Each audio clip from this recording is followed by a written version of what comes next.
Olá, amigos de Carta Capital, sejam bem-vindos a mais um Manda no Zap, o programa dedicado a quixotês que sempre indigesta a missão de combater as fake news que se alastram por aí. Neste episódio, vamos nos concentrar na Semana do Presidente, ao estilo do célebre programa usado por Silvio Santos para bajular o governante de plantão. A pompa e as circunstâncias se justificam. Não é sempre que um chefe de Estado sai em viagem oficial para vender adubo e retorna com a paz mundial na bagagem de mão. Bolsonaro estava mesmo irreconhecível, desembarcou em Moscou com máscara de proteção, se submeteu a seguidos testes de Covid, só saiu do confinamento do hotel para depositar flores no túmulo do soldado desconhecido. Tão desconhecido para o ex-capitão que ele nem se deu conta de ter prestado tributo aos combatentes comunistas da extinta União Soviética.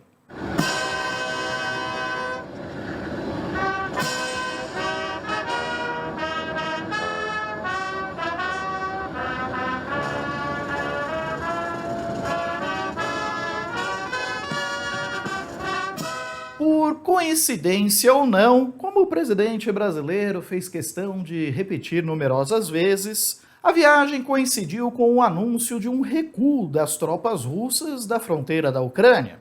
Foi o que bastou para aliados e integrantes do governo celebrarem o feito efusivamente e ainda indicarem o camarada Bolsonaro para o Prêmio Nobel da Paz. E não é que 22% dos usuários de redes sociais que estavam comentando essa viagem realmente acreditaram na cascata palaciana? Quem não gostou nada dessa história foi o governo dos Estados Unidos, que repudiou diversas vezes as declarações de Bolsonaro em apoio a Putin. Ora, a culpa é toda do Biden. Ninguém mandou o democrata ignorar os pedidos do ex-capitão por uma visitinha em Washington, ou pelo menos um telefonema, como noticiou o New York Times. Bem, ao cabo, a viagem à Rússia foi uma resposta para o presidente americano aprender a nunca mais o esnobar. Baba baby! Estão curiosos de saber os detalhes das aventuras moscovitas de Bolsonaro? Então reforcem a dose de antiácido e acomodem-se no sofá porque o programa já vai começar.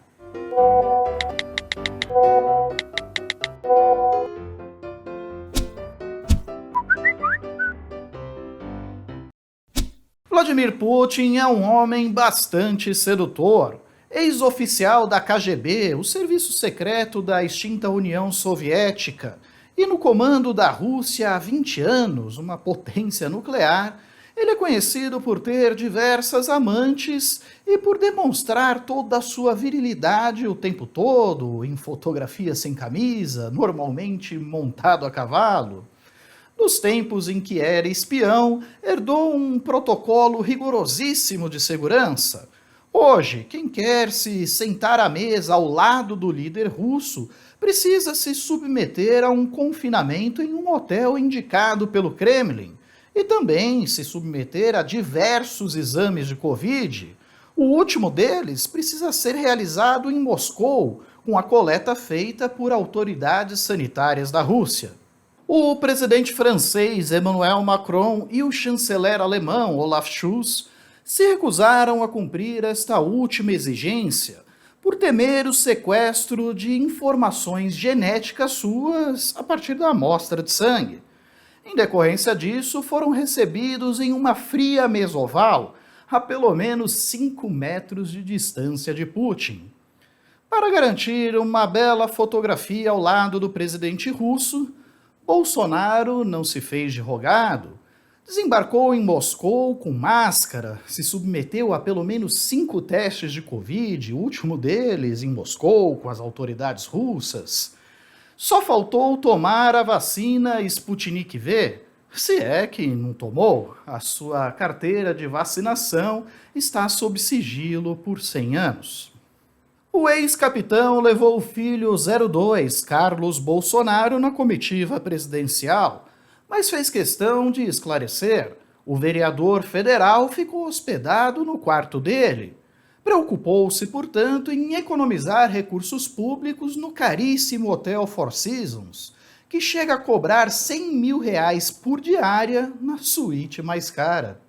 Ele aqui, para mim, com todo respeito a meus ajudantes de ordem, se comporta melhor que meus ajudantes de ordem. Dorme no meu quarto, ele mexe nas nossas redes sociais, prestando informações a todos do Brasil. Se vocês analisarem o conteúdo de que nós postamos no Facebook, Telegram, Twitter, etc., em grande parte passa pelo crivo dele. Então, a pessoa que não ganha nada do governo federal é um vereador do Rio de Janeiro e faço questão de ele ou outro filho meu sempre, com a confiança que eu tenho em todos eles, me acompanhem em cada viagem. Apesar da confiança que eu tenho nos meus ajudantes de ordem, é sempre bom o Flávio, o Carlos, o Eduardo me acompanharem nessas oportunidades. Quanto às demais despesas, com transporte, alimentação e outros regalos, bem, isso não é da conta de ninguém. Só mesmo essa oposição comunista está preocupada em saber o que raios Carluxo fazia por lá e quanto custou essa brincadeira. Bolsonaro estava mesmo irreconhecível. Para agradar Putin, ele se dispôs até a depositar flores no túmulo do soldado desconhecido, erguido em tributo aos civis e militares soviéticos que tombaram durante a Segunda Guerra Mundial.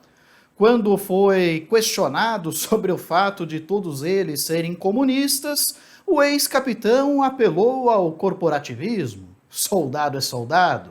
Enfim, miudezas à parte, o fato é que Bolsonaro foi à Rússia para impulsionar as exportações brasileiras, sobretudo a venda de fertilizantes agrícolas, mas voltou com algo muito maior, a paz mundial. Ao menos foi essa a leitura feita por aliados e integrantes do governo. Bastou o mito tocar os pés em solo russo para o Kremlin anunciar um recuo de tropas na fronteira com a Ucrânia. O ex-ministro Ricardo Salles foi um dos primeiros a celebrar nas redes sociais. Segundo ele, Bolsonaro evitou a Terceira Guerra Mundial e ainda sugeriu que o ex-capitão fosse agraciado com o Nobel da Paz. Depois, foi a vez do ministro do Turismo, Gilson Machado, repetir a cascata. Segundo ele, já nem se fala mais em guerra.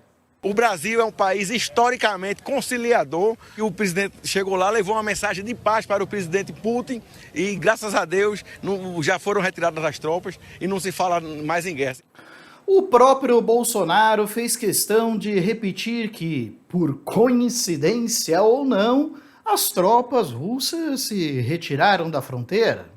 Eu entendo a leitura que eu tenho do presidente Putin, que ele é uma pessoa também que busca a paz.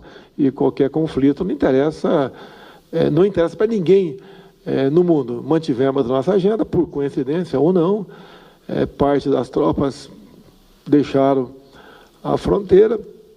Bem, a CNN se queixou do uso indevido de sua logomarca na divulgação da fake news dita por Salles. E depois o ex-ministro disse que tudo não passou de uma brincadeira, uma piadinha nas redes sociais. Só que o gracejo de Salles acabou colando. Segundo uma pesquisa da consultoria Quaest, 22% dos usuários de redes sociais que interagiram em publicações sobre a viagem presidencial realmente acreditaram que Bolsonaro evitou a guerra. Pois é. E por coincidência ou não, esse é quase o mesmo percentual de intenções de voto que Bolsonaro tem. Somos solidários à Rússia.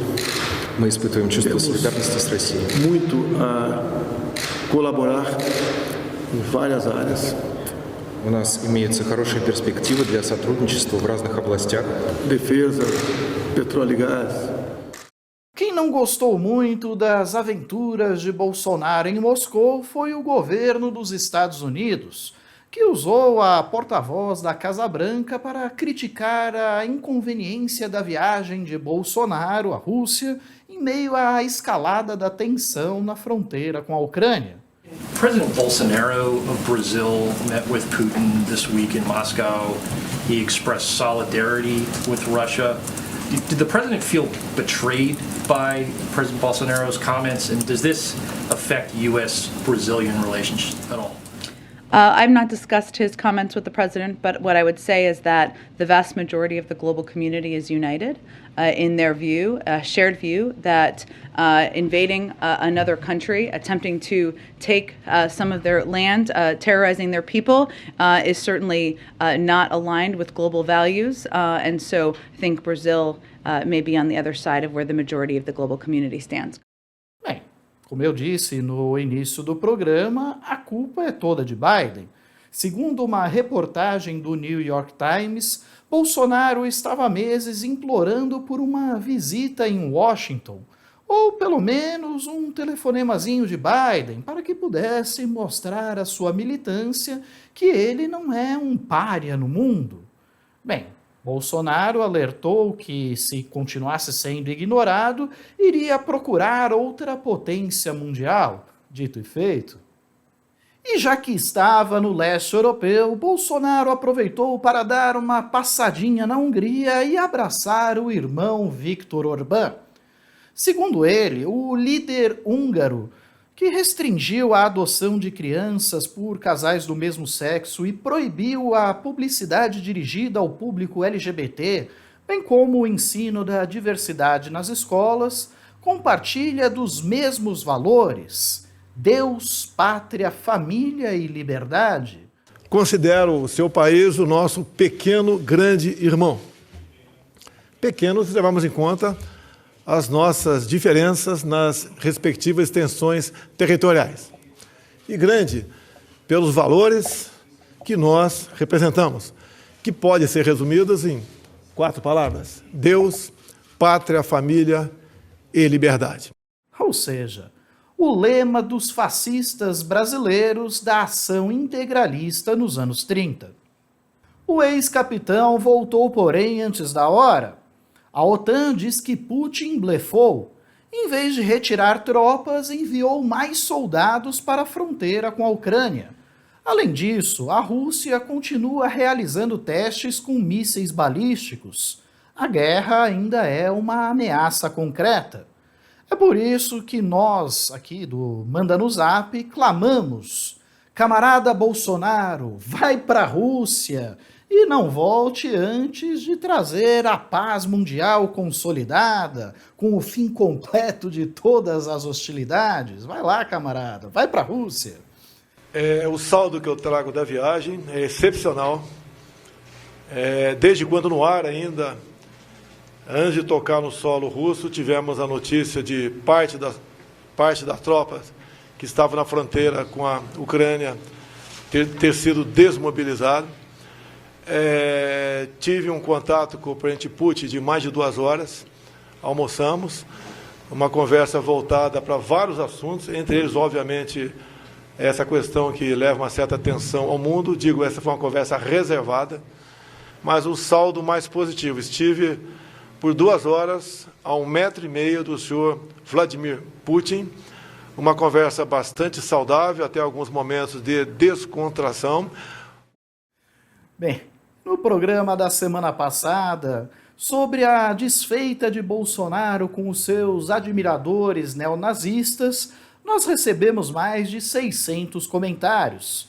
Selecionamos alguns deles para o quadro Best Hater Forever, especialmente dedicado aos fãs que adoram nos odiar.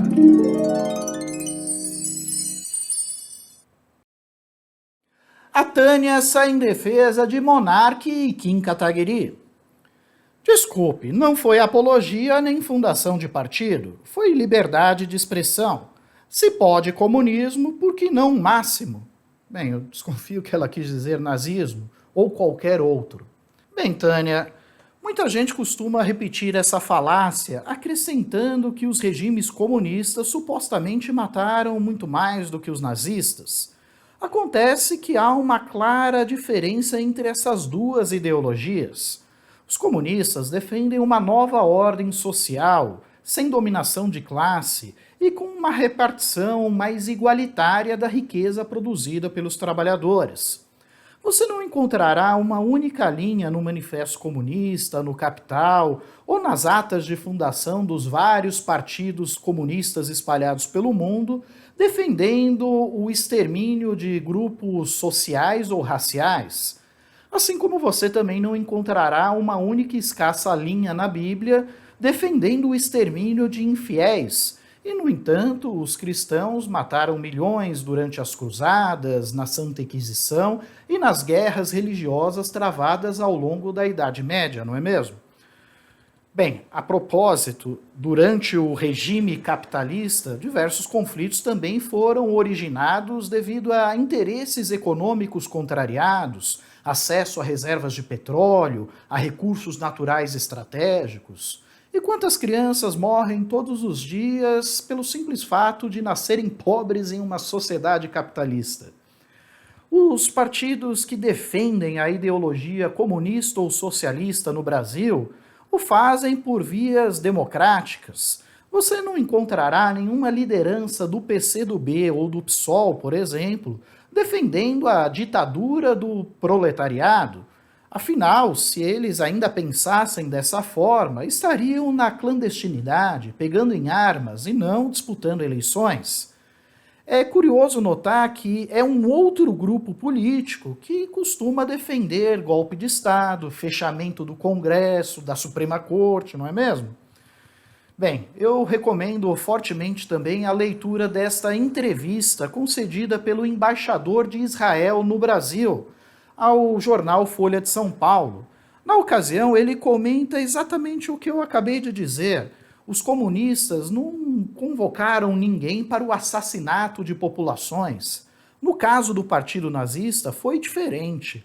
Desde 1920, quando eles lançaram seu primeiro manifesto, eles já falavam da supremacia da raça ariana, sobre a necessidade de segregar ou mesmo expulsar os judeus da Alemanha.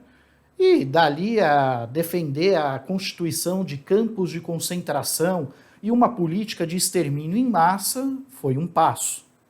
Já o André puxa minha orelha.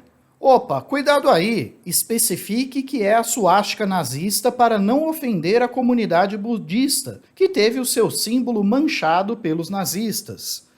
Bem, de fato, na religião budista, a suástica é um símbolo de paz e prosperidade.